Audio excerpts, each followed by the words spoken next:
Welcome back to our channel மாணக்கராசிரியர். TNPSC ரிலேட்டடாக ஒரு அப்டேட் தான் பார்க்க போகிறோம். டிஎன்பிசி ரிலேட்டடாக நீங்கள் அப்டேட்லாம் தெரிஞ்சுக்கணுன்னா மாணக்கராசிரியர் யூடியூப் சேனல் சப்ஸ்கிரைப் பண்ணி வீடியோ ஃப்ரெண்ட்ஸுக்கு ஃபார்வர்ட் பண்ணி பாருங்கள்.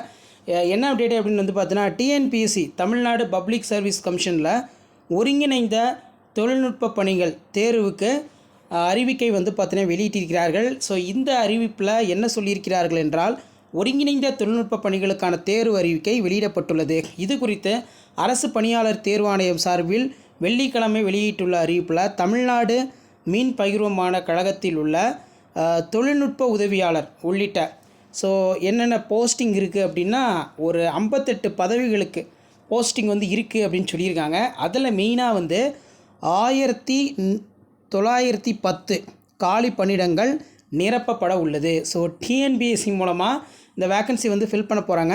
இந்த தேர்வுக்கு வந்து பார்த்தீங்கன்னா ஜூலை 12ஆம் தேதி வரை விண்ணப்பிக்கலாம் அப்படிங்கிற சொல்லியிருக்காங்க. ஸோ வெப்சைட் ஆஸ் யூஷுவல் நம்ம டிஎன்பிசி தான், www.tnpsgovernment.in என்ற விண்ணப்பிக்கலாம். தேர்வுக்கான கட்டணத்தை யூபிஐ மூலமாகவும் செலுத்த வேண்டும். இணைய வழியில் தேர்வு நடத்தப்படும். ஸோ ஆன்லைன் மோடில் தான் எக்ஸாமினேஷன் வந்து நடக்கும். தொடர்ச்சியாக 12வது முறையாக தேர்வாணையத்தின் ஆண்டு திட்டத்தில் குறிப்பிடப்பட்டுள்ளபடி அதே தேதியில் தேர்வுக்கான அறிவிக்கை வெளியிடப்பட்டுள்ளது என்று அரசு பணியாளர் தேர்வாணையம் வந்து சொல்லியிருக்காங்க. ஸோ இப்போ டிஎன்பிசியில் ஒரு பணி இருக்குது அப்படின்னா அதை ஒருங்கிணைந்த தொழில்நுட்ப பணி அப்படின்னு சொல்லுவோம். இதுக்கு வந்து பார்த்திங்கன்னா டிஎன்பிசி எக்ஸாம் கண்டக்ட் பண்ணுறாங்க. இது குறித்து டிஎன்பிசி என்ன சொல்லியிருக்காங்கன்னா, மெயினாக தமிழ்நாடு பொறுத்த வரைக்கும் மின் பகிர்மான கழகத்தில் தொழில்நுட்ப உதவியாளர் உள்ளிட்ட 58 பதவிகளுக்கு, அதாவது கிட்டத்தட்ட 1910 காலி பணியிடங்கள் நிரப்பப்பட உள்ளது. இந்த தேர்வுக்கு வந்து ஜூலை 12ஆம் தேதி வரை. ஸோ வெப்சைட் பொறுத்த வரைக்கும் www.tnpsgovernment.in என்ற இணையதளம் வாயிலாக விண்ணப்பிக்கலாம். ஸோ விண்ணப்ப கட்டணம் பொறுத்த வரைக்கும் யூபிஐ மூலமாக தான் வந்து கட்டணும்னு சொல்லியிருக்காங்க. எக்ஸாம் பொறுத்த வரைக்கும் நமக்கு எப்படி நடக்கும் அப்படின்னா, அந்த ஓஎம்ஆர் ஷீட்னு சொன்னோம்ல, ஸோ அந்த மாதிரி தான் வந்து பார்த்தோன்னா நடக்கும்னு சொல்லியிருந்தாங்க. ஆனால் இப்போ வந்து பார்த்தோன்னா ஆன்லைன் மோடில் எக்ஸாம் இருக்கும் அப்படிங்கிற மாதிரி சொல்லியிருக்காங்க. ஸோ இதான் டிஎன்பிசி ரிலேட்டடாக லேட்டஸ்ட்டாக வெளியான அப்டேட்டு.